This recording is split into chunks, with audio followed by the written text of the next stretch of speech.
Sir, ఆంధ్రప్రదేశ్లో పెన్షన్లను అడ్డం పెట్టుకొని నెలకి 300 కోట్లకు పైగా కొల్లగొట్టేందుకు వైఎస్ఆర్సీపీ నేతలు ప్రయత్నం చేస్తున్నారంటూ కూడా ఒక వార్త ఇప్పుడు సోషల్ మీడియాలో హల్చల్ చేస్తున్న నేపథ్యంలో ఆ నేతలు ఎవరు, అసలు ఎందుకు కొల్లగొట్టే ప్రయత్నం చేస్తున్నారు, ఏం జరుగుతుంది తెర వెనక అంటే ఏం చెప్తారు సార్? సో ఈ మతలబు గమనిస్తే కనుక ఇది విశ్లేషణ కాదు, ఇది ఎవరో చెప్పిన ఆరోపణ కాదు, ఇది పక్కా ఆధారాలతోటి జనసేన నేత నాదెండ్ల మనోహర్ బయటపెట్టినటువంటి గుట్టు. ఓకే. సో పింఛన్లు, సామాజిక పింఛన్లు అనేది ఒక పెద్ద సంక్షేమ పథకం కింద పరిగణిస్తూ ఉంటుంది వైఎస్ఆర్ కాంగ్రెస్ పార్టీ. అందుకే వృద్ధులు ఎవరైతే ఉన్నారో వాళ్ళందరూ మాకే ఓటేస్తారు అని చెప్పి నమ్ముతూ ఉంటుంది, భావిస్తూ ఉంటుంది. ప్రతి నెల 1వ తారీఖున నేను పెన్షన్ ఇస్తున్నాను, ఇంటికి తీసుకెళ్లి వాలంటీర్ల ద్వారా ఇప్పిస్తున్నాను, కాబట్టి ఆ ఓట్లన్నీ నాకే అని చెప్పి ఆయన లెక్కేసుకుంటారు. 60 లక్షలు 70 లక్షలు లెక్కేసుకుంటుంటారు వైఎస్ఆర్ కాంగ్రెస్ పార్టీకి సంబంధించిన. అయితే ఇదంతా పైకి కనిపిస్తున్నటువంటి ఒక అందమైనటువంటి ప్రకటన. దీని వెనక జాగినటువంటి చీకటి కోణాన్ని జనసేన పార్టీ బయటికి తీసింది. ఏంటి ఆ చీకటి కోణం అంటే, అక్షరాల నెలకి 292 కోట్ల రూపాయలు పింఛన్ల రూపంలో మాయం చేసేస్తున్నారు అనేటువంటి ఒక భయంకరమైనటువంటి నిజాన్ని నాదెండ్ల మనోహర్ బయటపెట్టారు. దానికి సంబంధించిన ఆధారాలను కూడా ప్రెస్ మీట్ పెట్టి ఆయన వెల్లడించారు.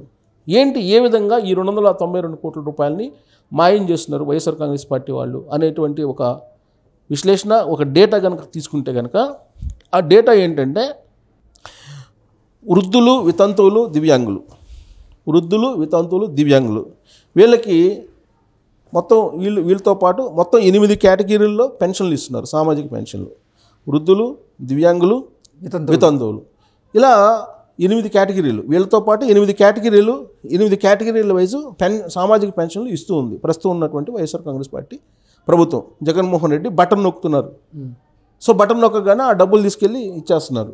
ఇది జరుగుతుంది. ఇందుకన్నా పెద్ద సంక్షేమ పథకం ఉండదు అని చెప్పి జగన్మోహన్ రెడ్డి అలాగే వైఎస్ఆర్ కాంగ్రెస్ పార్టీ సంబంధించినటువంటి వాళ్ళు చెప్తూ ఉంటారు. అయితే ఇక్కడ జరిగినటువంటి మోసం ఏంటంటే, ఇక్కడ జరిగినటువంటి భోగోతం ఏంటంటే, ఏడాదికి 3,153 కోట్లు వీళ్ళు 3,153 కోట్ల రూపాయలు ఏడాదికి వీళ్ళు మాయం చేసేస్తున్నారు. నెలకి 292 కోట్ల చొప్పున ఏడాదికి 3,153 కోట్ల రూపాయలు దోచేస్తున్నాడు ఈ సామాజిక పెన్షన్ల రూపంలో. వివిధ రకాలుగా 8 రకాలుగా ఇస్తున్నటువంటి సామాజిక పెన్షన్ల రూపంలో అక్షరాల 3,193 కోట్ల రూపాయలు మింగేస్తున్నారు, సొంత జేబుల్లోకి వెళ్ళిపోతున్నాయి అనేటువంటి ఒక డేటాను బయటపెట్టాడు జనసేన పార్టీకి సంబంధించినటువంటి PSC chairman Nadendla Manohar.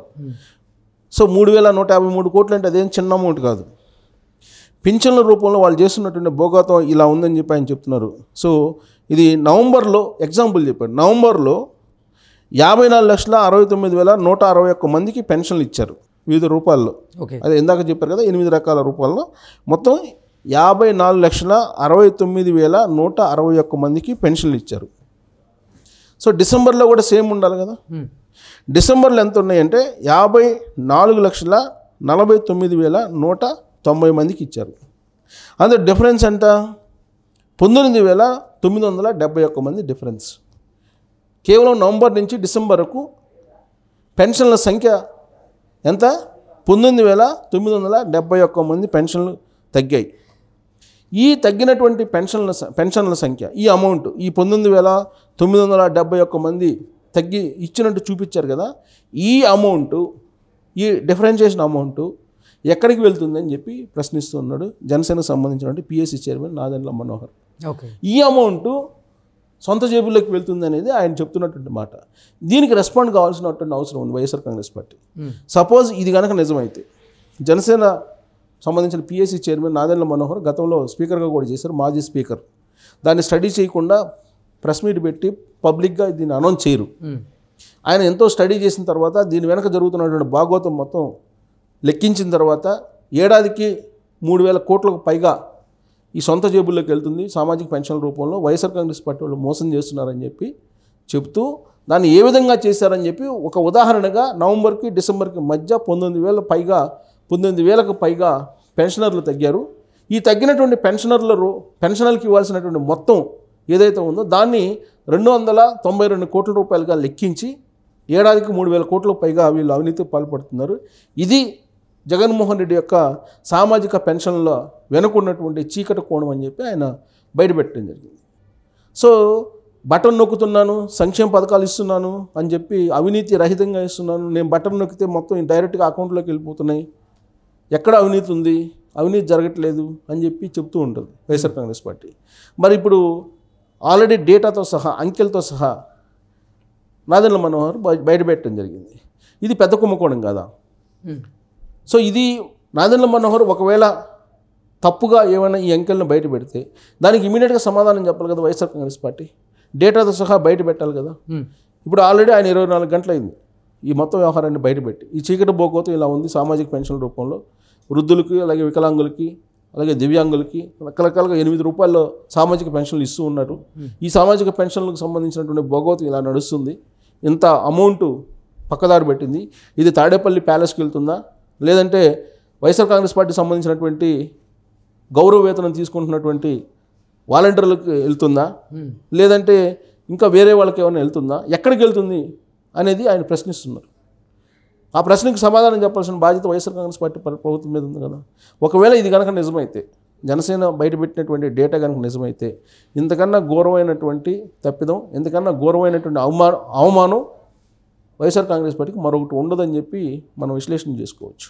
Sir, మరి సంక్షేమ పథకాల మీద ఆయన అమలుపరచడం మీద చాలామంది పాజిటివ్గా ఉన్నారు, ఆయన కూడా వాటి మీదనే నమ్మకం పెట్టుకున్నారు కదా. సో వాస్తవంగా సంక్షేమ పథకాల మీద నమ్మకం పెట్టుకున్నారు, ప్రధానంగా సంక్షేమ పథకం మీద నమ్మకం పెట్టుకున్నారు. ఆ తర్వాత సామాజిక ఈక్వేషన్, ఆ తర్వాత ప్రాంతీయ ఈక్వేషన్, ఇది ఆయన కాన్సెప్ట్. ఫస్ట్ ఏంటంటే సామాజిక సంక్షేమం మీద పెట్టుకున్నాడు నమ్మకం. సో ఆ సంక్షేమం ఇప్పుడు బూమరాంగ్ అయ్యేలాగా కనిపిస్తుంది. ఇది నిజమైతే, ఓకే, ఇది నిజమా అబద్ధం అనేది మనం చెప్పడం కాదు, మనమేమి ఫ్యాక్ట్ ఫైండింగ్ కమిటీ కాదు కదా, ప్రభుత్వం చెప్పాలి. ఒక జనసేన పార్టీ నుంచి ఒక కీలకమైనటువంటి నేత, పిఎస్సి చైర్మన్గా ఉన్నటువంటి నాదెండ్ల మనోహర్ బయటపెట్టారు. బయటపెట్టినప్పుడు ఖచ్చితంగా దీనికి వివరణ ఇవ్వాలి. ఇప్పుడు మనకేమంటారు చాలామంది, నువ్వే చెప్పచ్చు కదా ఇది కరెక్టా కాదని చెప్పి. మనం చెప్పకూడదు, వీఆర్ నాట్ ద అథారిటీ. మనం ప్రభుత్వం వైపు నుంచి అథారిటీ కాదు కదా, మనం సిబిఐ కాదు, సిఐడి కాదు, ఏపీ సిఐడి కాదు, అలాగే ఈడీ కాదు కదా. సో ఇలాంటి ఆరోపణ వచ్చినప్పుడు దీని మీద ఎంక్వైరీ పెట్టి ఇమీడియట్గా తేల్చాలి. ఒకవేళ తప్పు అయితే ఆయన మీద చర్య తీసుకోవాలి, లేదా ఖండించాలి. ఇది ప్రజాస్వామ్యబద్ధంగా జరగాల్సినటువంటి పని. సంక్షేమ పథకాలే నాకు ఓట్లు వేపిస్తాయి, మొత్తం సంక్షేమ పథకాలు అమ్మఒడి, లేదంటే విద్యా దీవెన, ఇలా రకరకాలు చెప్తూ ఉంటారు, అనేకం చెప్తూ ఉంటారు. వితంతులకి పెన్షన్లు ఇస్తున్నాను, వయోవృద్ధులకి ఇస్తున్నాను, లేదంటే వికలాంగులకి ఇస్తున్నాను, వీళ్ళందరూ నాకే వేస్తారు ఓట్లు అని చెప్తున్నారు. ఓకే, ఇవన్నీ వేస్తున్నారు, బాగానే ఉంది, చేరతని. మరి దీని సంగతి ఏంటి? ఏడాదికి 3,000 కోట్లు అంటే ఇప్పుడు ఈ 4.5 సంవత్సరాల్లో 4 మూళ్ళు 12,000 కోట్లు. దీని లెక్క ఎవరు చెప్తారు? అంటే ఒక్కొక్క నెలకు ఒక్కో రకంగా వీళ్ళు మ్యానిపులేట్ చేస్తున్నారా, లేదంటే ఈ 19,000 చేస్తున్నారా అనేది కూడా తేలాలి. ఎందుకంటే ప్రతి నెల ఒక రకం డిఫరెన్స్ వస్తుంది కదా. ఇప్పుడు ఆల్రెడీ ఆయన ఏం చెప్పాడు, నవంబర్ డిసెంబర్ డిఫరెన్స్ చూపించారు, కానీ అంతకుముందు నెలలో ఇంకెంత చూపించారు, తక్కువ చూపించారా, ఎక్కువ చూపించారా, అసలు ఎంత జరిగింది అనేది తేలాలి.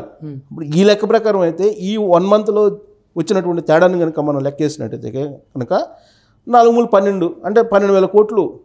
మరి దానికి లెక్క చెప్పాలి, 12,000 కోట్లు ఎటుపోయినాయి. నిజంగానే ఇప్పుడు నాదెండ్ల మనోహర్ చెప్తున్నట్టు మరి ఏడాదికి 3,000 కోట్ల పైన వెళ్ళిపోయినాయి డబ్బులు, 3,192 కోట్లు సుమారుగా చెప్తున్నారు.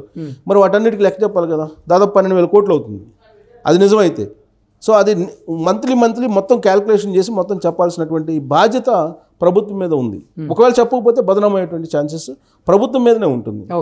సో ఇది పెద్ద ఇష్యూ. దీన్ని కనుక స్కిప్ చేస్తే కనుక డెఫినెట్గా అవమాన పాలు కావాల్సి వస్తుంది.